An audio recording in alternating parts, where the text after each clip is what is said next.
Welcome back in my YouTube channel. This is your computer teacher Priyanka. Hope you all are doing great. So let's start today's video. But before it, you have to like the video and make sure that you all are the subscriber of my channel to get the notification about new videos. So let's start today.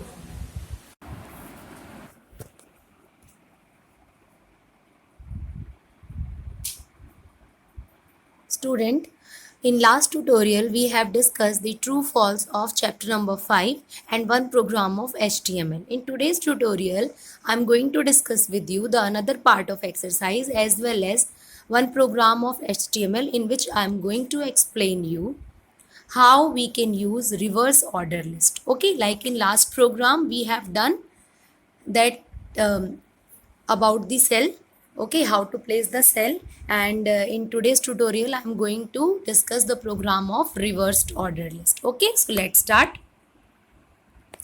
Student, you can see this program in which HTML program to print a list of colors in reverse order. Okay, so I'm going to explain you. You can see, student, the first tag will be always HTML, after that head, and then you will give title. You can close title here only.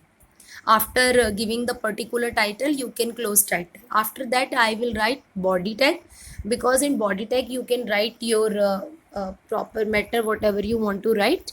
So after that I'm giving h1 as a heading to make it bold, and this is the list of colors. Okay, after that you can close heading here only. Then OL list, because as I have already told you that start and reverse attribute we can only use in order list. Type attribute we can use in both.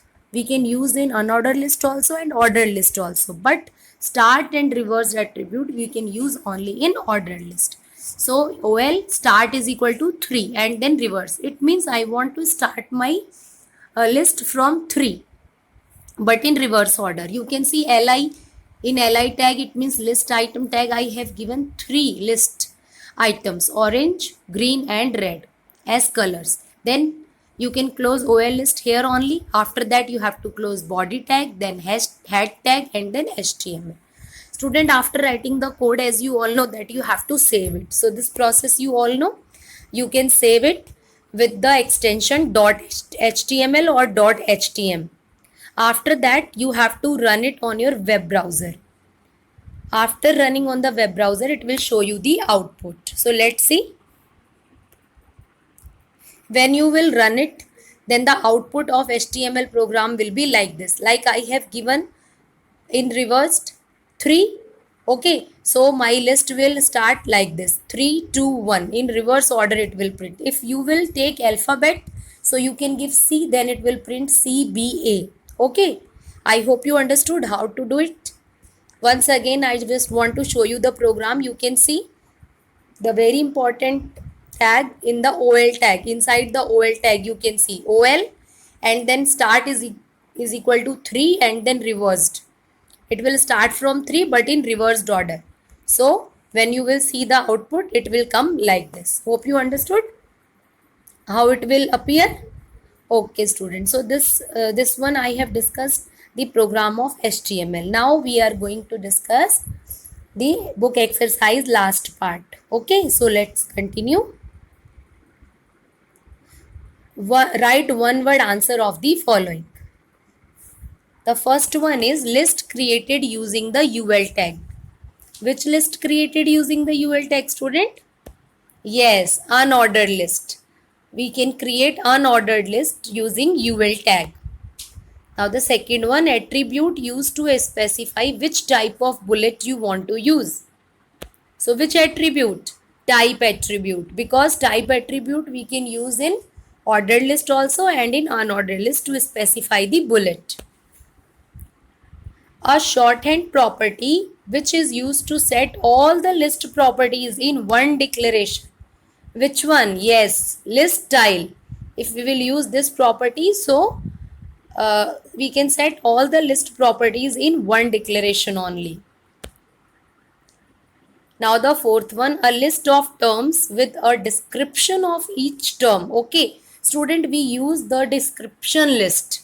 Okay, in this case, when we have to describe the each term, like you are making a web page for science related term, okay, or to explain about any particular image. So we can use description list in which we can define the each term.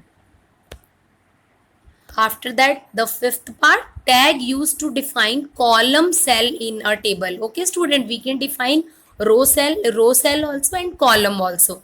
So which one will we will use? Yes, TD tag. Okay, for row we will use TR and for this we will use TD. Clear to you?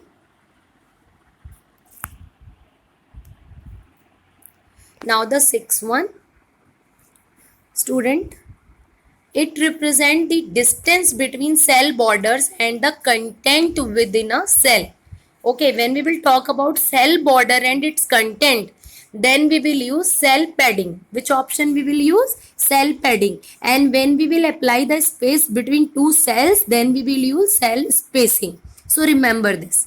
Whenever you have to show the distance between cell borders and the cell content within the cell, then we will use cell padding only. Now the seventh one, this attribute aligns the table with respect to the web page. As the name is indicating, align the table with the respect of web page. So here we will use align attribute. Okay student, remember this. We will use align attribute to align the table with respect to the web page. The last one, this attribute specify the table height and the width. So which attribute we will use? Height and width attribute. It will use to specify the table height and the table width. So I hope you understood. So complete it in your book only. Any problem still you are facing, beta, you can ask in WebEx session or you can write in the comment box in YouTube channel also. I will reply shortly. We will meet in next video. Till then, take care. Goodbye.